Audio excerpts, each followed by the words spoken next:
A misguided notion that people could acquire wealth through juju, ritual, and black magic has landed 20-year-old Daniel Bamidele in deep waters.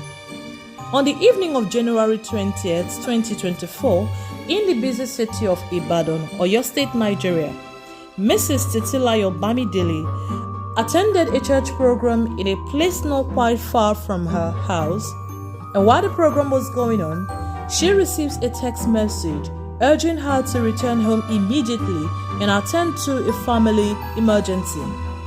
Now, it is difficult to ascertain the nature of this emergency. Perhaps it is a health-related one or a fire incident.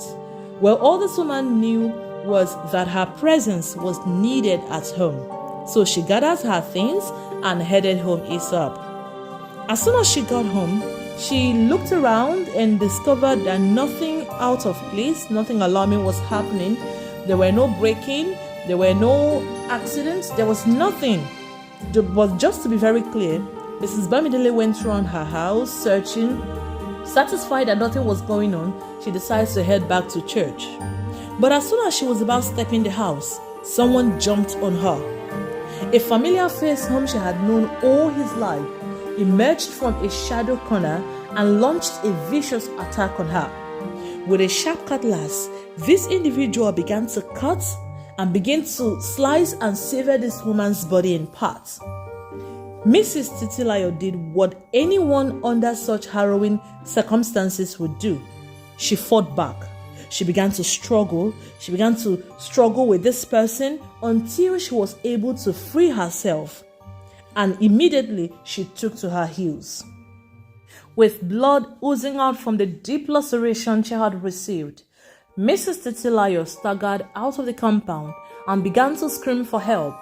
It didn't take long for neighbors and passerbys to come to her aid. Then she narrated her encounter to them. She tells them that she returned home from church only to be ambushed by her son, 20-year-old Daniel Bamidele.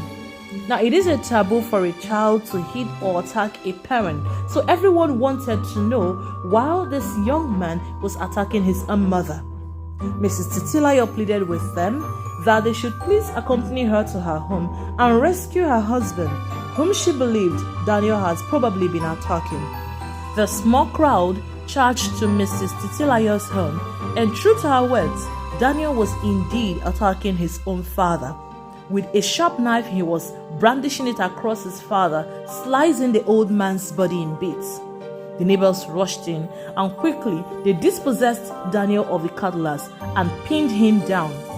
What everyone wanted to know was, why was Daniel attacking his parents and even narrowly killing them? Without any iota of remorse, 20-year-old Bamidele Daniel confessed that he wanted to kill his mother and his father out of rage. Now, this is the issue. Daniel is an allegedly internet fraudster who scams people of their hard-earned money using juju and black magic. According to him, he has been into yahoo business for a very long time, and from the proceeds, he has been able to build a bungalow for his parents and even promised to open a store for his mother. Eventually, Daniel's juju ran out of its potency. He needed to renew it. So he goes back to the spiritualist of a white garment church whom had prepared the first charm for him. The spiritualist gives Daniel a specific instruction. Get a soap, call your mother's name to the soap, and then everything will be fine. The spiritualist assured Daniel that by doing so, he will amass good fortune and inexplicable amounts of money. Daniel returns home full of expectation. He goes straight to his mother and asks her of her maiden name. The mother provides a name for him. So Daniel goes ahead, calls the name as he was instructed by the spiritualist, but nothing happened. So he got angry. He realized that his mother had given him a fake name. Daniel hatches a plan to lure his mother out and kill her. Luck ran out on him because he didn't expect his mother to put up a fierce fight. Daniel further revealed that his mother is his biggest supporter when it comes to this yahoo business.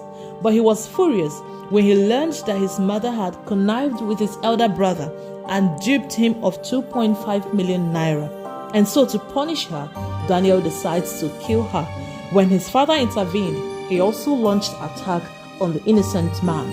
However, Mrs. Titilayo's account of the incident differs greatly from what his son Daniel was saying. According to her, Daniel is a student of Lautech University who started exhibiting signs of mental illness. The school called her to come pick his son up for proper medical checkup. Upon getting home, Daniel's father decides to go to the store and get native medicine for Daniel. When Daniel takes this medicine, it knocks him out and he takes a long nap. When he wakes up from this nap, he demanded for his phone. His mother tells him that she's not having his phone, she doesn't know where his phone was. Daniel didn't believe her. Now, this woman goes further to say that she doesn't know anything about Daniel's yahoo business. But Daniel's father had a different opinion. He insisted that Daniel's mother had been encouraging him to defraud people and taking proceeds from the crime. Now, Daniel had been taken into custody to face the full wrath of the law. The desperation for sudden wealth had led many Nigerian youth through perilous paths. But the truth is, wealth can only be acquired through hard work. And as the Bible would say, train up a child in a way he would go, and when he is old, he will not depart from it. Parents need to do better and be very intentional about raising their children so they don't become menace in the society.